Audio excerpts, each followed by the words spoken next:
tiện tông cột đỉnh cứ vì miền lệ cái nào lỗ hai cô bị ai nhưng về trong tất niệm bây bạch bón nó cứ biết trời nương tì xả bà mình tha bị say cả sự cam bị say technology bà từ nửa kia cái đấy có miền lệ cái nào cả pra từ lời cột đỉnh nàyក្នុងការដែលខ្ញុំរៀន coding ហ្នឹងគឺយើងបានរៀនពី start ដែលរៀនពីការបង្កើតរូបភាពការបង្កើតជា game ហើយនឹងការវាបានពី sound AI face AI ហើយមួយទៀតការរៀន coding ហ្នឹងគឺបើសិនជាយើងរៀនជាក្រុមតូចដូចជា2នាក់3នាក់4នាក់អីគឺវាមានលក្ខណៈល្អត្រឹមមែនតើដោយសារពេលយើងរៀនជាមួយគ្នាជាក្រុមគឺយើងមានការដោះដូរអំពីគំនិតគ្នាពិភាក្សាគ្នាហើយយើងមានការស្នៃប្រឌិតខ្ពស់នៅក្នុងការដែលយើងចង់បង្កើតជា project អ្វីមួយ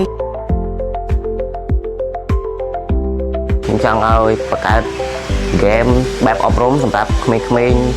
ដែលចិត្តលេងទូរស័ព្ទព្រោះឥឡូវភាគច្រើនក្មេងៗគឺលេងទូរស័ព្ទច្រើនអញ្ចឹងចង់ឲ្យគាត់លេង game បែបអប់រំដើម្បីឲ្យគាត់ធំទៅគាត់អាចមានចំណេះខ្លះដែរទាក់ទងជាមួយនឹងចំណុចមួយចំនួនហ្នឹងគឺគាត់អាចទៅសេជាមួយនឹងឧបករណ៍បានដាក់ជាមួយនឹងឧបករណ៍គ្រឿងបញ្ជាបាទផ្សេងបាទមិនថាតែខាងផ្នែកកុំព្យូទ័រទូបាទ smartphone បាទទាក់ទងជាមួយនឹងគ្រឿងអគ្គិសនីឬមួយក៏អេឡិចត្រូនិកក្តីសម្រាប់ជំនាញអគ្គិសនីហើយបន្ថែមដោយ coding ពីលើហ្នឹងវាអាចនឹងមានភាពងាយស្រួលនៅថ្ងៃអនាគតព្រោះនៅពេលដែលយើងទៅធ្វើការនៅខាងក្រៅវាអាចតាក់ទងគ្នាកាលពីមុនអត់មាន coding នឹងទេប៉ុន្តែឥឡូវខ្ញុំគិតថាវាល្អដោយសារតវាអាចតាក់ទងជាមួយនឹងខាងអគ្គិសនីពួកខ្ញុំអាចនឹង